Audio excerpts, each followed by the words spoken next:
is from.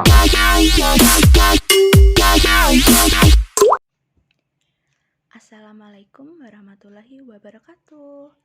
Selamat pagi anak-anak semua. Baik, pada hari ini, pada mata pelajaran hari ini, kita akan membahas mengenai jurnal penyesuaian untuk perusahaan jasa. Kompetensi dasarnya sendiri menganalisis transaksi penyesuaian untuk perusahaan jasa, kemudian melakukan pencatatan transaksi penyesuaian. Langsung kita masuk ke materi ya.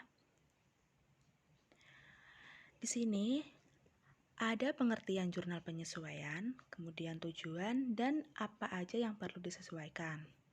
Nah, untuk pengertian jurnal sendiri, jurnal penyesuaian atau adjustment journal itu adalah ayat jurnal yang dibuat untuk menyesuaikan saldo-saldo rekening yang ada di neraca saldo. Tujuannya apa? Agar menunjukkan raca saldo yang sebenarnya pada akhir periode. Nah, sekarang apa tujuan dari jurnal penyesuaian? Untuk tujuannya sendiri, agar setiap akun HUMPB di setiap periode menunjukkan akun sebenarnya. Nah, untuk akun HUMPB di sini H harta, U utang, M modal, P pendapatan, B beban. Jadi di setiap akun HUMPB ini untuk menunjukkan jumlah yang sebenarnya. Kemudian kegiatan apa sih yang perlu disesuaikan, yang perlu dicatat atau dibuat jurnal penyesuaian? Nah, yang pertama terjadi kesalahan dalam mencatat. Contohnya seperti ini. Membeli perlengkapan, nyatatnya peralatan. Kemudian membayar 1 juta, nyatatnya 100.000. Nah, kesalahan mencatat seperti itulah yang disebabkan human error itu perlu disesuaikan.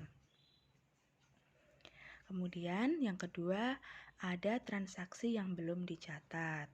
Misalnya gini, pada bulan ini atau beban bulan ini tapi dibayar bulan depan. Nah, itu kan harus diakui pada bulan ini. Kemudian misalnya lagi, pendapatan yang seharusnya diterima, seharusnya kan uangnya diterima nih, tapi uangnya baru diterimanya bulan depan. Nah, kegiatan seperti itu juga yang perlu dibuatkan jurnal penyesuaian. Kemudian yang ketiga, penurunan nilai aset. Misalnya gini ya, untuk penurunan nilai aset. Misalnya ibu beri contoh nilai perlengkapan. Nah, jumlah perlengkapan yang berkurang atau nilai peralatan yang menyusut. Nah, itu juga yang perlu disesuaikan atau perlu dibuatkan jurnal penyesuaian. Kemudian yang keempat, beban dibayar di muka. Untuk beban dibayar di muka, di sini Bu kasih contoh. Jadi beban 1 tahun, 2 tahun atau 3 tahun dibayarnya dalam satu waktu sekaligus. Itu pun juga perlu disesuaikan. Kemudian yang terakhir, pendapatan diterima di muka. Untuk pendapatan diterima di muka di sini, contohnya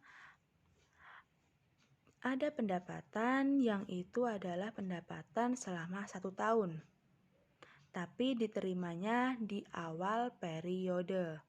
Misalnya menerima pendapatan sewa untuk 1 tahun. Nah, nerimanya di bulan awal. Nah, itu pun juga harus disesuaikan atau dibuatkan jurnal penyesuaian. Oke guys, sekarang bisa kita catat atau kalian bisa mencatat pada layar ini. Ini ya, ini perlu dicatat oleh kalian. Ini adalah cara untuk menyusun jurnal penyesuaian.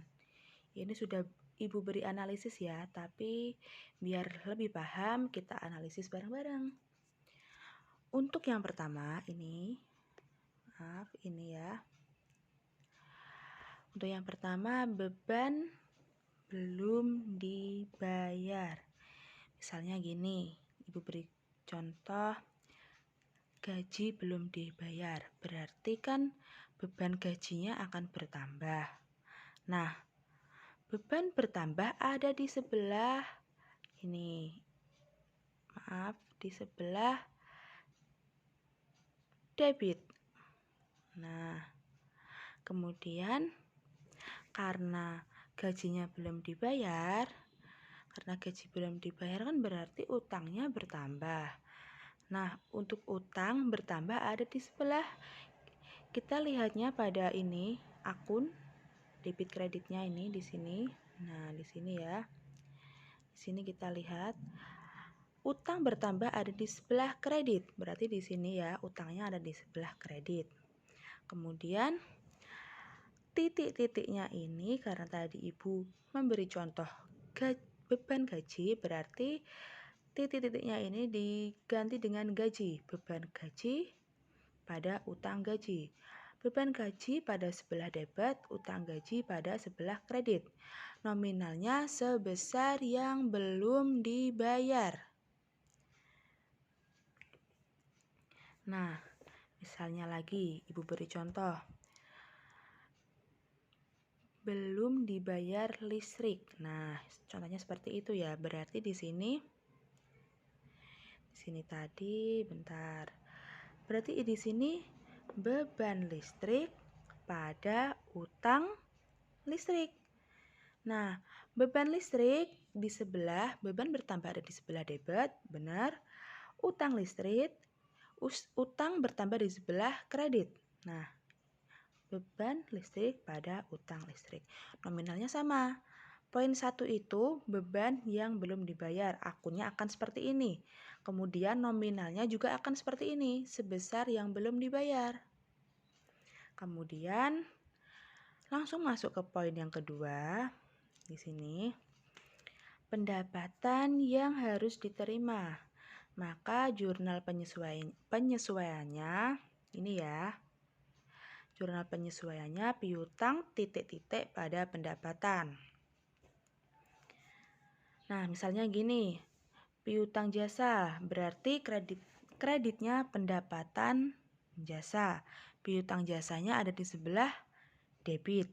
Jadi tergantung nama akun dari perusahaan ya, atau apa itu namanya, soal atau dari soal. Biasanya tergantung nama akun dari perusahaan. Kenapa bisa seperti ini? Karena ketika ada pendapatan yang belum diterima, tapi sudah diakui sebagai pendapatan, maka hal itu akan diakui sebagai piutang. Nah, piutang sendiri itu adalah akun harta. Maka harta ketika bertambah ada di sebelah mana anak-anak? Sebelah debit ini. Nah, harta bertambah ada di sebelah debit. Kemudian karena itu adalah pendapatan dan sudah diakui, pendapatannya otomatis akan bertambah. Maka pendapatan bertambah di sebelah kredit. Berarti gini, piutang di sebelah debit, pendapatan di sebelah kredit. Nah, sebesar berapa nominalnya? Sebesar yang harus diterima. Oke anak-anak, langsung kita lanjut pada poin ketiga. Penggunaan harta lancar. Ketika ada penggunaan harta lancar, maka debitnya adalah nih. Maaf ya. Debitnya adalah beban. Kemudian kreditnya nama akun dari harta lancar. Jadi gini anak-anak, misalnya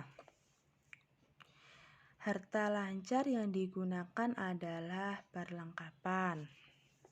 Ini untuk poin ketiga ya. Berarti debitnya adalah beban titik-titiknya itu diganti perlengkapan karena nama akun harta lancarnya adalah perlengkapan.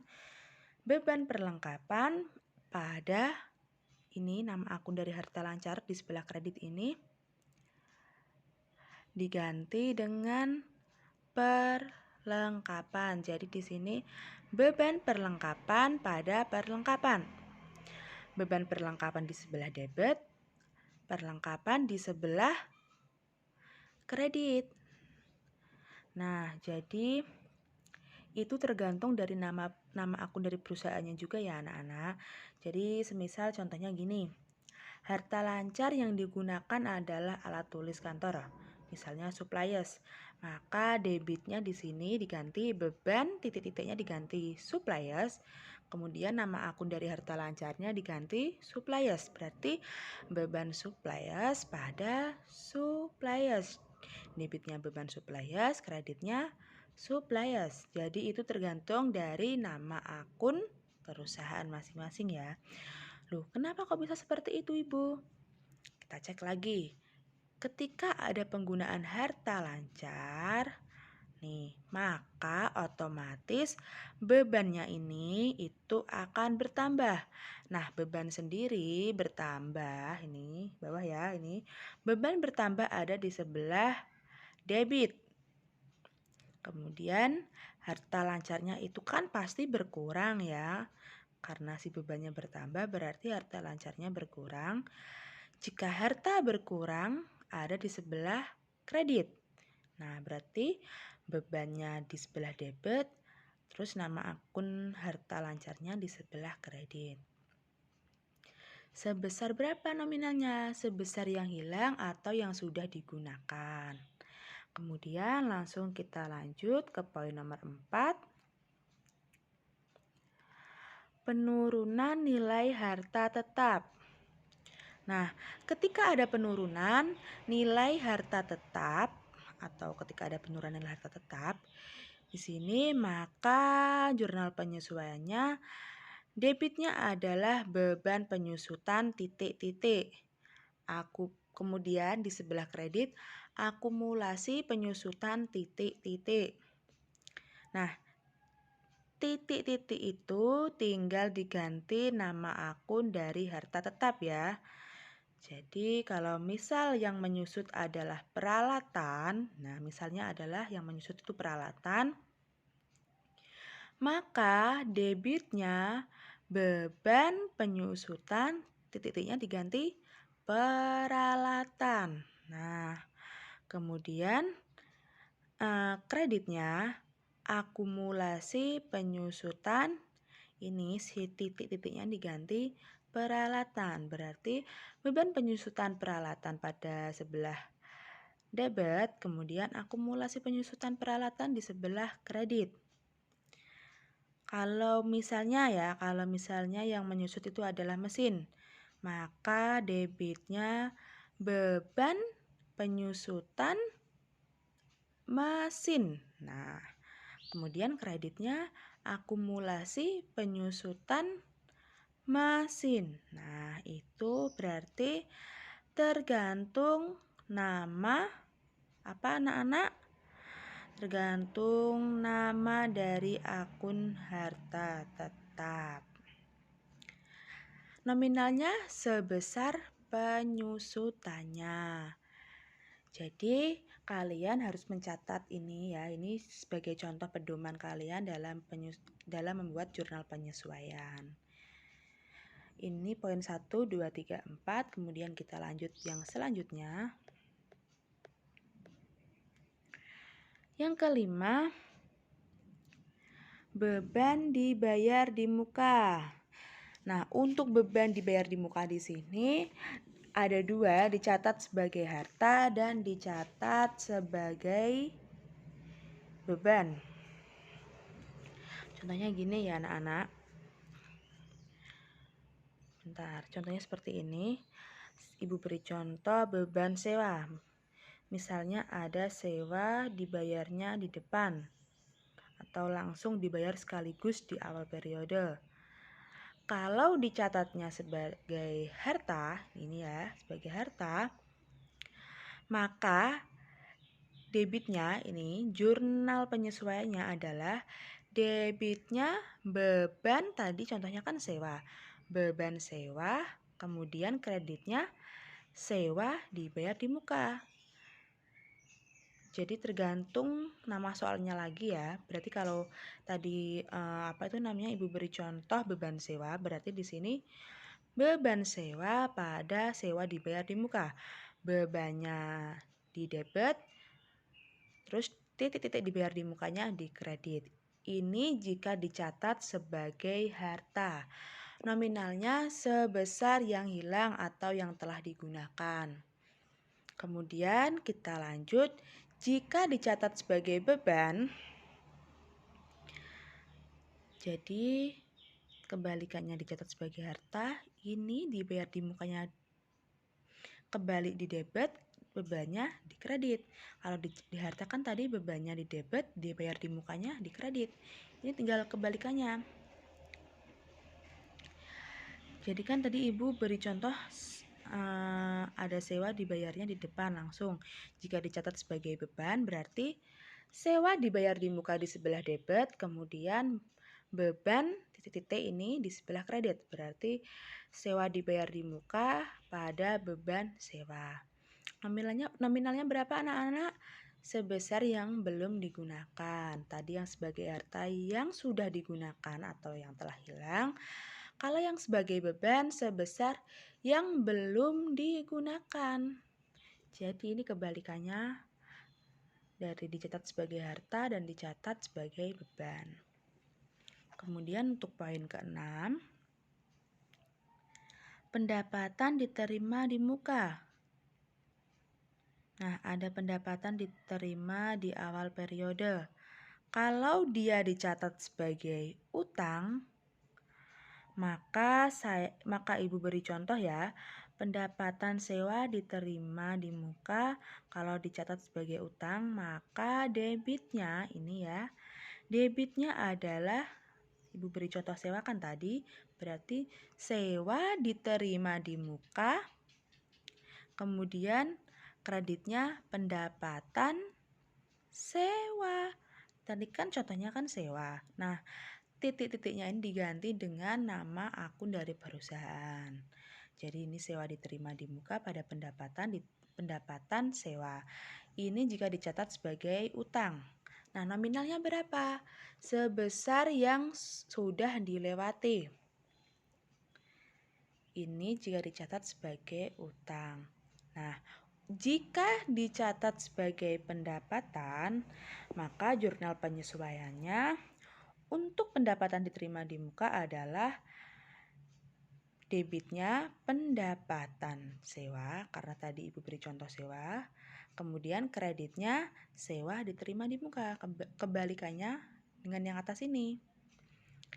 Nominalnya berapa, Bu? Nominalnya sebesar yang belum dilewati.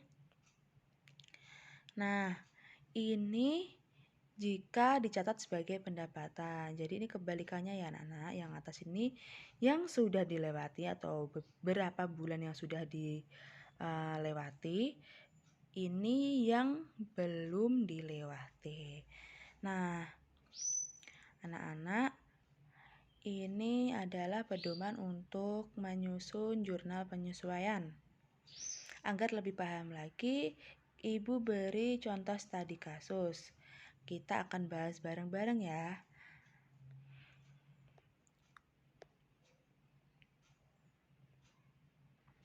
Nah, ini soalnya data penyesuaian akhir periode 31 Juli adalah sebagai berikut.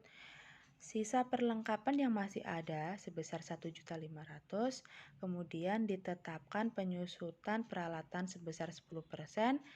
Yang ketiga, sewa dibayar untuk 1 tahun, terhitung mulai bulan Juli 2020. Kemudian ada beban listrik yang belum dibayar di bulan Juli ya berarti ya. Ada beban listrik yang belum dibayar sebesar 250.000. Ini pada bulan Juli ya. Masih masuk di bulan Juli. Nah, berdasarkan neraca saldo dan data penyesuaian, buatlah jurnal penyesuaian untuk Salon Mutiara. Nah, ini neraca saldo dari Salon Mutiara. Nah, kenapa kok kita memunculkan neraca saldo? Karena jurnal penyesuaian itu masih bersangkutan atau berhubungan, mengerjakannya itu masih berhubungan dengan neraca saldo. kita tidak bisa mengerjakan jurnal penyesuaian jika kita belum mengerjakan neraca saldo. Jadi neraca saldo dan jurnal penyesuaian itu masih bersangkutan atau masih berhubungan. Baik anak-anak, kita mulai dari soal yang pertama. Tadi soal yang pertama tadi kan ini. Sisa perlengkapan yang masih ada sebesar 1.500.000. Oke, ini untuk yang pertama. Sisa perlengkapan yang masih ada sebesar 1.500.000. Kita seperti biasa kita buat judulnya dulu. Salon Mutiara, Jurnal Penyesuaian, periode Juli 2020. Kemudian kita buat 5 kolom ya. Kolom yang pertama kita isi tanggal, keterangan, ref, debit, dan kredit. Oke, nah kita bahas mulai soal yang pertama tadi. Dibuka lagi catatannya yang Ibu beri tadi, yang warna oranye tadi, yang ini ya anak-anak, yang bentar, Ibu ulangilah. Nah yang seperti ini. Nah yang tadi seperti ini, Ibu, ini catatannya harus dicatat banget karena ini pedoman untuk kalian. Ini yang oranye ini harus dicatat. Ini untuk pedoman mengerjakan. Nah soal nomor 1 di sini adalah sisa perlengkapan yang masih ada sebesar 1.500.000. Nah, bahwa untuk menyesuaikan ini tadi kan ada perlengkapan ya. Namanya aja sisa perlengkapan, berarti perlengkapan. Bahwa untuk menyesuaikan perlengkapan itu adalah kegiatan pada nomor 3. Penggunaan harta lancar. Nah, berarti ini kan kegiatan nomor 3. Berarti yang ini jurnal penyesuaiannya. Beban titik-titik pada nama akun dari harta lancar sebesar yang hilang atau yang sudah digunakan. Oke, berarti di sini kan langsung kita masukkan ke kolomnya aja. Berarti kan beban titik-titik. Titik-titiknya ini kan karena tadi sisa perlengkapan, berarti nama akun dari harta lancarnya adalah perlengkapan. Beban perlengkapan pada nama akun dari harta lancar ini perlengkapan kan nama akunnya? Perlengkapan. Sebesar ini 2.500.000 dari mana, Bu? Oke, gini. Langsung kita buka aja neraca saldonya. Kita lihat perlengkapan di sini 4 juta ya, anak-anak. Tapi ada sisa perlengkapan yang masih ada sebesar 1.500.000. Nah, jadi ini rumusnya. Yang hilang sama dengan, nah karena kenapa kok yang hilang? Kok bilang yang hilang? Sebesar yang hilang kan di sini, ini kan pedomannya dikatakan sebesar yang hilang atau yang sudah digunakan. Di sini perlengkapan pada neraca saldo adalah 4 juta. Kemudian sisa perlengkapannya 1.500.000. Ini 1.500.000.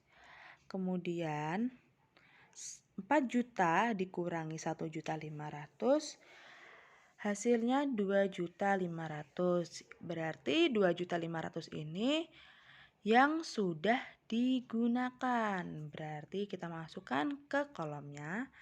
Di debitnya 2.500.000, di kreditnya juga 2.500.000. Oke, langsung udah paham ya anak-anak, berarti di nomor 1 ini. Untuk yang nomor 2, ditetapkan penyusutan peralatan sebesar 10%. Ini udah Ibu jawab sekaligus, tapi kan kalian belum tahu ini asal usulnya kok dapat 500.000, terus keterangannya ini kok bisa seperti ini, itu dari mana? Langsung kita masuk Analisisnya berarti di sini untuk nomor 2 ditetapkan penyusutan peralatan 10%. Berarti ini kegiatan pada nomor 4 yang ada penyusutannya itu. Kegiatan nomor 4 itu adalah penurunan nilai harta tetap. Karena apa? Karena penyusutan peralatan, ya kan? Berarti di sini beban penyusutan pada akumulasi penyusutan. Ini udah pasti ya, berarti ini jurnalnya akan seperti ini. Langsung kita masukkan. Beban penyusutan, karena di sini yang ditetapkan penyusutannya adalah peralatan. Beban penyusutan peralatan pada akumulasi, ini di sebelah kredit kan? Akumulasi penyusutan peralatan juga. Nah, kok bisa dapat 500.000, Bu? Baik.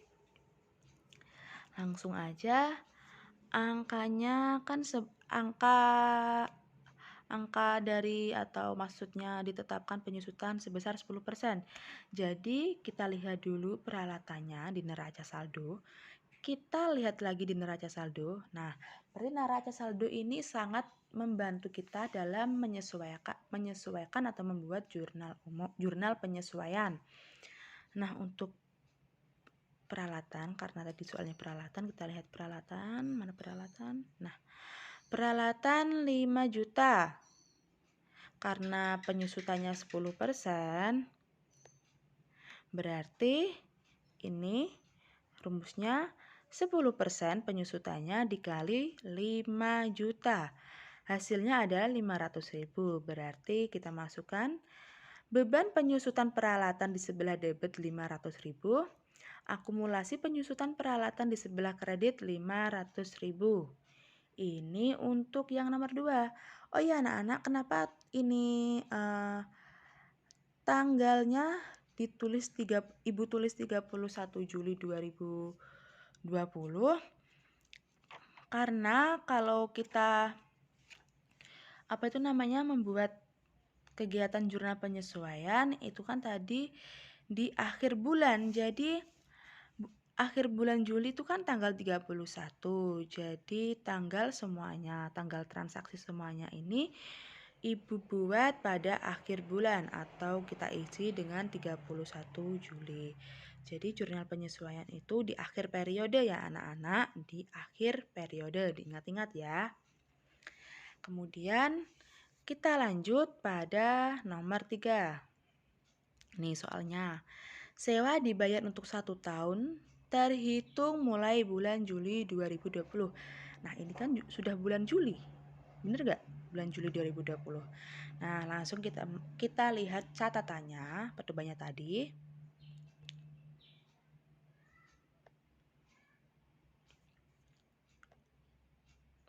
Oke, kita lihat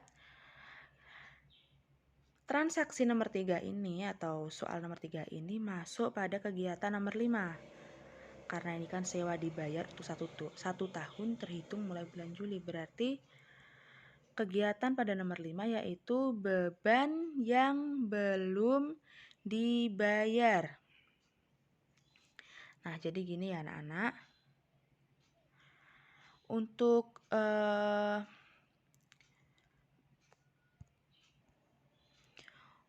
nomor 3 ini kan ada beban dibayar di muka ya berarti. Berarti ini adalah jurnal penyesuaian pada nomor 5. Nah, ini nomor 5 ya, berarti ini akunnya, berarti ya dicatat ini. Di akunnya tadi kan dicatat sebagai beban dan dicatat sebagai harta. Nah, ada 2 metode ya, berarti tadi kan ada dicatat sebagai harta dan dicatat sebagai metode beban.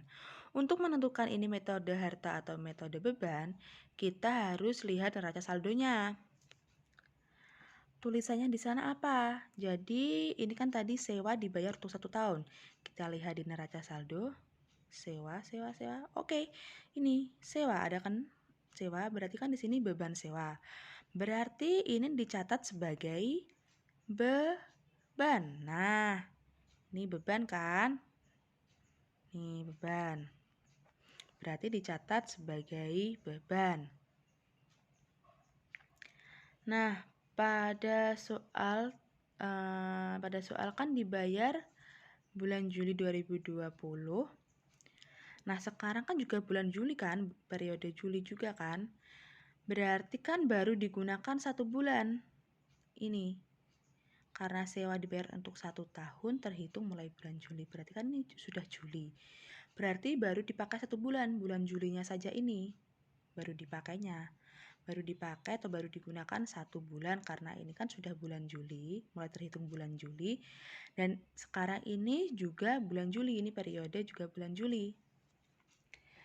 Berarti angkanya ini sebesar, beban sewa di sini sebesar 1.200.000 ya. 1.200.000, maka perhitungannya yang belum digunakan sebanyak 11 bulan. Kok bisa 11 bulan, Bu? Karena di sini kan sewa dibayar untuk 1 tahun. 1 tahun itu kan ada 12 bulan ya anak-anak. Terhitung mulai dari bulan Juli. Nah, sekarang ini sudah periode bulan Juli. Berarti sudah dipakai pada bulan Juli. Berarti sisanya 1 tahun sudah dikurangi pada bulan Juli, tinggal 11 bulan kan berarti. Berarti langsung kita analisis saja. Di sini kan nominalnya dikatakan yang belum digunakan. Di sini yang belum sama dengan 11/12. Kenapa kok 11/12? Karena yang belum dipakai itu 11 bulan. Pada 1 tahun, 12 itu 1 tahun dikalikan dengan beban sewanya ini 1.200.000. Hasilnya adalah 1.100.000. Nah, kita langsung masukkan aja di jurnal penyesuaian. Di sini kan dicatat sebagai beban ya anak-anak. Berarti titik-titik beban titik-titik dibayar di muka ini. Berarti kan karena tadi contoh soalnya atau nama akunnya sewa, berarti sewa dibayar di muka pada debit. Kemudian bebannya ini, pedomannya ini bebannya di sebelah kredit, beban titik-titik. Karena di soalnya sewa berarti beban sewa di sebelah kredit. Sewa dibayar di muka di sebelah debit, beban sewa di sebelah kredit. Untuk sewa dibayar di muka hasilnya 1.100.000 di sebelah debit. Beban sewa hasilnya 1.100.000 di sebelah kredit. Nah, ini untuk nomor 3. Gimana anak-anak? Sedikit mulai paham ya, moga-moga, atau jangan sampai gak paham sama sekali. Kalian jika masih ada yang bingung, bisa nanti langsung ditanyakan ke ibu. Nah, selanjutnya yaitu pada soal terakhir atau nomor 4.